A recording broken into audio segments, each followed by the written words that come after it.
শারিকা, আপনি যেমনটি বলছিলেন, আসলে আর কয়েকদিন বাদে ঈদুল আজহা। এরই মধ্যে চাঁপাইনবাবগঞ্জের খামারিরা কোরবানির পশু বিক্রির সব ধরনের প্রস্তুতি সম্পন্ন করেছেন এবং প্রান্তিক খামারিরা সারা বছর ধরে তাদের লালন পালন করা গরু ছাগল কোরবানির হাটে তুলছেন, পাশাপাশি খামার থেকেও গরু বিক্রি শুরু করেছেন। তবে এখনও জমে ওঠেনি কোরবানির হাটগুলো। সামনের দিনগুলোতে স্থানীয় ক্রেতা এবং বাইরের ব্যাপারীরা আসলেই জমে উঠবে কোরবানির পশুর হাটগুলো, এমনটাই মনে করছেন সংশ্লিষ্টরা।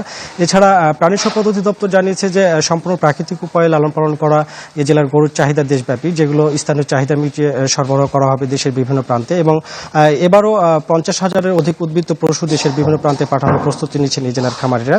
তবে চাহিদার চেয়ে এবারও কোরবানির পশু বেশি থাকা এবং গোখাদ্যের অস্বাভাবিক দাম বৃদ্ধি এবং বাইরে থেকে ব্যাপারীরা এখনো না আসায় বেচাকিনা তেমন শুরু হলেও প্রত্যাশিত দাম পাচ্ছেন না খামারিরা, যা নিয়ে শঙ্কায় আছেন তারা। এই অবস্থায় এবারও ন্যায্য মূল্য না পেলে আবারও লোকসানের আশঙ্কা করছেন তারা। এছাড়া তারা জানিয়েছেন যে গত কয়েক বছর ধরে এই খাতে অনেকটা টানাপোড়েনের মধ্যে দিয়ে যাচ্ছেন জেলার খামারিরা। কারণ হিসেবে তারা বলছেন যে গোখাদ্যের অস্বাভাবিক দাম বৃদ্ধি, পাশাপাশি ভালো বাজার ব্যবস্থাপনা এবং খামার ব্যবস্থাপনা না গড়ে ওঠা।